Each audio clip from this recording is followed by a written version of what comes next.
एक जैन फकीर हुआ करते थे जिनका नाम रिझाई था। एक दिन वह गांव के रास्ते से गुजर रहे थे कि तभी एक आदमी पीछे से आया और उन्हें लकड़ी मारकर भागने लगा। इस भागा दौड़ी में और रिझाई को चोट पहुंचाने के चक्कर में उसके हाथ से लकड़ी छूट गई और वह जमीन पर गिर गई। रिझाई लकड़ी उठाकर उसके पीछे दौड़े और कहने लगे, मेरे भाई अपनी लकड़ी तो ले जा। यह सब एक दुकान का मालिक देख रहा था।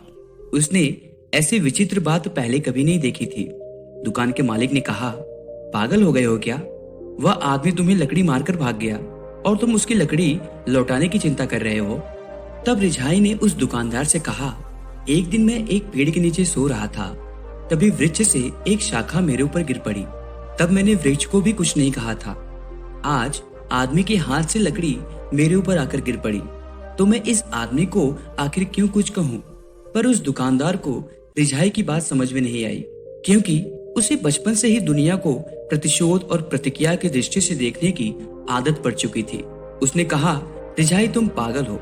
वृक्ष से शाखा का गिरना अलग बात है और इस आदमी से तुम्हारे ऊपर लकड़ी का गिरना वही बात नहीं है।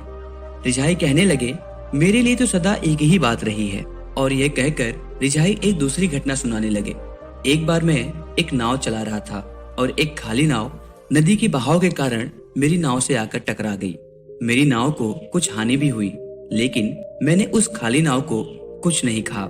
रिझाई ने अपनी कहानी आगे बढ़ाई और कहा, एक बार ऐसा हुआ कि मैं किसी और के साथ नाव में बैठा था और एक नाव जिसमें कुछ लोग सवार थे आकर हमारी नाव से टकरा गई। तो वह इंसान जो कि मेरी नाव चला रहा था, वह दूसरे नाव वाले को गालियां बकने लगा। मैंने उससे कहा, अगर खाली नाव होती तो क्या फिर भी तुम गाली बकते? तो उस आदमी ने कहा, खाली नाव को क्यों गाली बकता? रिझाई ने कहा, यदि गौर से देखो तो ये नाव भी एक हिस्सा है इस विराट लीला का। वह आदमी जो बैठा है वह भी एक हिस्सा है। नाव को तो माफ कर देते हो, पर आदमी पर इतने कठोर क्यों हो?